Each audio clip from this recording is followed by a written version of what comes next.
God. That was a handbrake turn right there, ladies and gentlemen. Yo! XR2! XR2i 16 valve. 16 valve? Oh, yes. See, I've gone for the coveted Mark II 8 valve model. 8 valve? 8 valve. What? Oh, the comedy stickers. The thing is, James, what you have to remember is, you know, when you look at a car, how has it been treated? Who's owned it?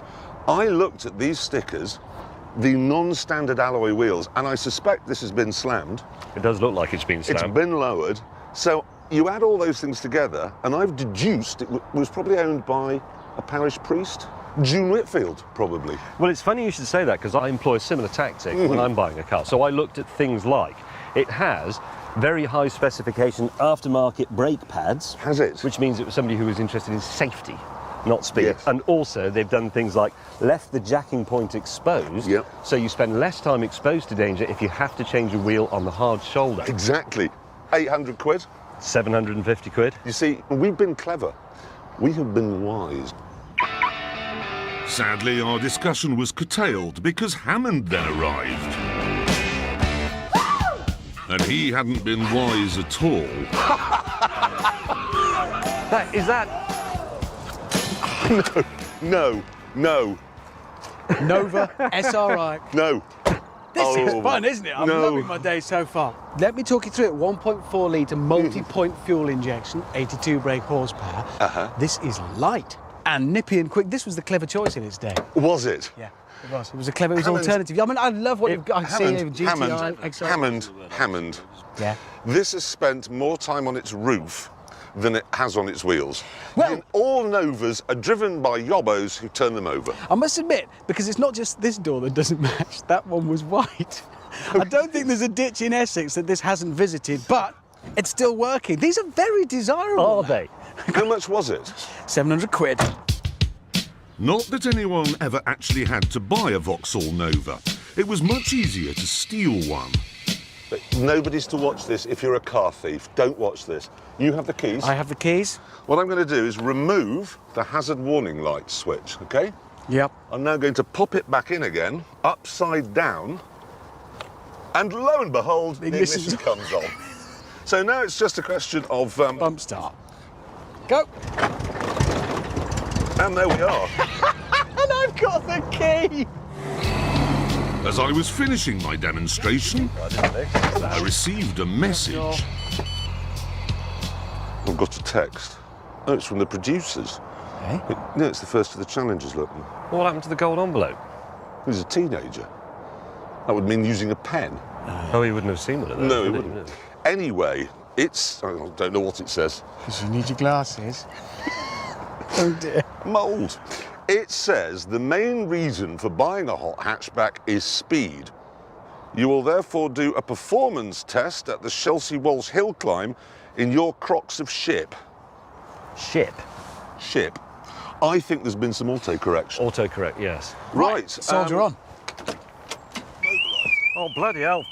Have you got an alarm? 1989. They didn't have alarms, so everybody put aftermarket alarms on them, which don't work. Ever. Oh, shut up! I like to be laughing about them with their alarms, but I've just spotted something which is, well, everything got stolen in the 80s, so they'd engraved the reg number on the glass. And on the tailgate, I can't help but notice that this registration number isn't the same as this registration number, which means it's not the original tailgate. I thought that was the only original panel on it.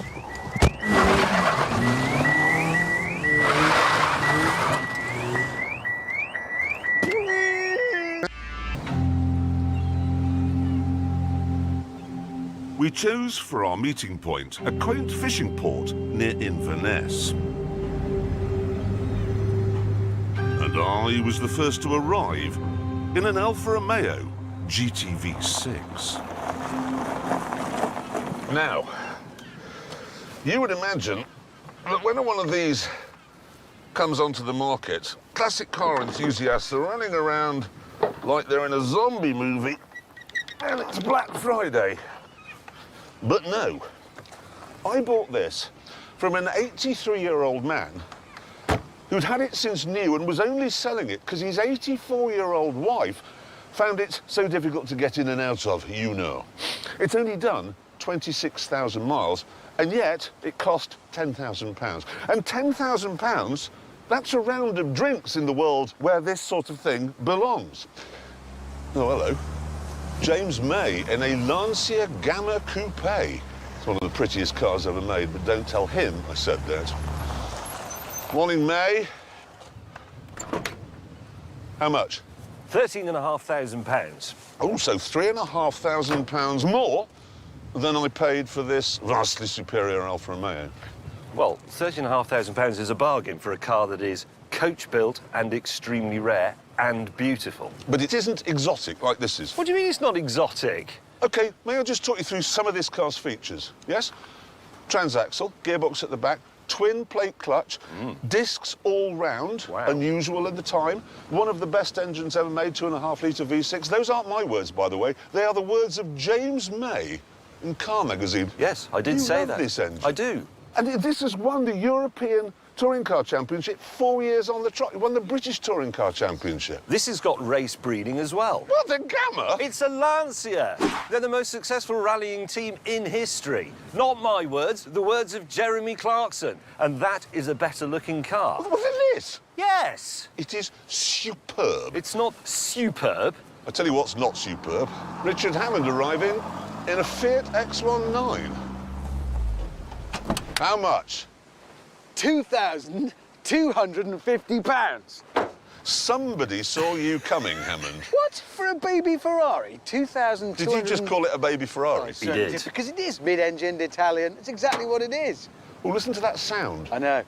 That is the reassuring sound of tin on Russian steel. It's a light, bright, effervescent sound, just like the car. How many colours has this car been? It was black, then it was red, then it was white, then it was pale blue, and now it's purple. I'd like to add, actually, it's not how many colours has this car been, how many cars has this been? Well, quite.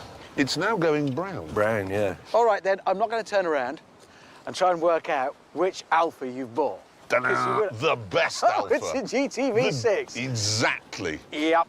Why has it got this plastic bit in the middle of the bonnet? Genius.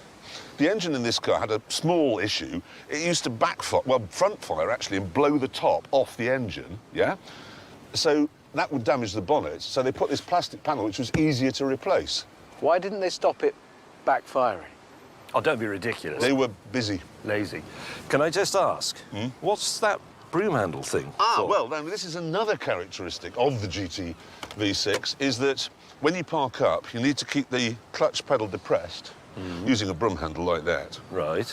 Otherwise, the clutch and the flywheel will fuse together. I see. You know, I used to own one of these. There's not a lot I don't know about it. Yeah. When you used to own one of these, Yeah. how did you find the gear change? Smooth, snicky. No, it wasn't, was it? No, those aren't quite the right Terrible. words. What about second? Yeah, second. I don't know, I never found it. No, exactly. Yes, let's not get bogged down with some of the Alfa's minor design flaws. Disasters. Because all three of us have got classic cars I have, yes. for good money. We're in Scotland, so why don't we take them on a drive in... Well, let's be honest, Scotland is just a road trip. Well, I agree. we could, while we're here, we could do the NC 500. Which, I mean, that is it's Voted by Condé Nast Traveller magazine, voted it the best road trip in the world last year. locks, mountains, it's just... All the pretty bits, yeah. no, it's all the best bits of Scotland, right? Yeah. 500 miles round the north coast of Scotland. In it. Despite its villainous presence, though, the price is mad. So I called May and Hammond, and we came up with an idea.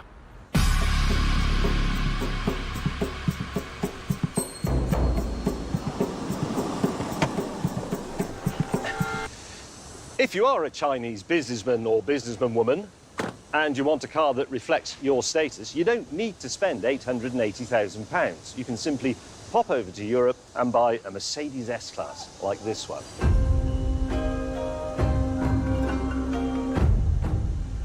And even though this is the 6-litre V12, it costs me just £8,800. In other words, you could have 100 of these for the price of a honky. At this point, my colleague Richard Hammond arrived in something or other. What is that? This is a Cadillac STS, and you can shut up. I wasn't going to say anything. Good, because this is fitted with one of the best engines of all time. The creamy smooth 4.6-litre North Star V8, making 300 all-American horsepower. That engine was designed so it can run for up to 100 miles with no coolant in it at all by shutting down one bank of the V8 until it cools, and then the other one, and then the other one. That is clever. And front-wheel drive? Yeah? But it's a luxury car. Who cares what wheels are being driven, James? Well, people who care about torque steer, weight distribution, dignified engineering, doing things properly. All right, I'll cancel all the track days I've entered in it, and I'll just drive around in it as a luxury car. Anyway, this is the Mercedes S-Class, which, as we know, is really a sort of paradigm for the luxury car, and it's a pioneer of many things that are new on cars and that we all come to see as standard 7 years later. For example, first car to have... Soft closed doors. How many miles has it done? 180,000. Yeah, well, I figured. Where did your car come from? Germany. A German? Mm-hmm. Bought a Cadillac. We were then interrupted by the arrival of Clarkson in a BMW. Ooh, I see you've bought the long car. Yours is long as well. Are you two been from the 1970s? No, they're long wheelbase. And this is long. It is long. This is the BMW 750iL, as Q called it in the Bond film Tomorrow Never Dies. Did he? He did. He did. Nobody told him. Nobody on set said, Desmond, that's not You what would said." think, wouldn't you? Oh, well. And in the film, they use 740s rebatched. This is the real deal. The 5.4-litre V12, and all I paid for it was £8,400. That is one hell of a lot of car. I only paid £3,000 for my Cadillac. That's a Cadillac. Yes, Oh. the point I'm going to make is, what kind of a moron in Germany said, there's Audi, there's BMW, there's Mercedes, I should buy a Cadillac. In fact, I know exactly. You know those Germans you see that think they're Hell's Angels? They're dentists, but they have Harley-Davidsons. Yes. And they go to the Oktoberfest and they drink Budweiser. Yes, well, I know the Germans you mean. Indeed. No, you're wrong, because the previous owner of that car was an American general living in Germany. Was he? General. He was an American general, and he bought that because he recognised what Cadillac intended with that car, which is to take on Audi, BMW, Mercedes directly with that car with the North Star engine. Oh, yes, they were very successful at that, weren't they? Because Europe is full of Cadillacs. Yeah, you see them everywhere. You never see an Audi. Tripping over these. Rarity and exclusivity are part of luxury. Let's have a look at yours. Mine, honestly, is a perfect neck. It's I saw that. absolutely fine. I saw that. So what? That's got Nothing double to see. glazing and it has gone wrong. Oh, wait a minute. Come on. What's the disease? It's got... Is that, James, is that between the paint? Yeah, it's got Incredible. mumps. That's the most depressing. A double-glazed window with mildew in What's the between matter? it. You've got mildew inside your windows. Where? There. Yeah. Well, it's just, That's really poor. Oh, my God. Basically, it's disappearing before your eyes. How can a German car go? Are you sure it's a real one? Was it parked in the sea when you bought it? Let's not Don't know. get bogged down with the oxidisation of my car.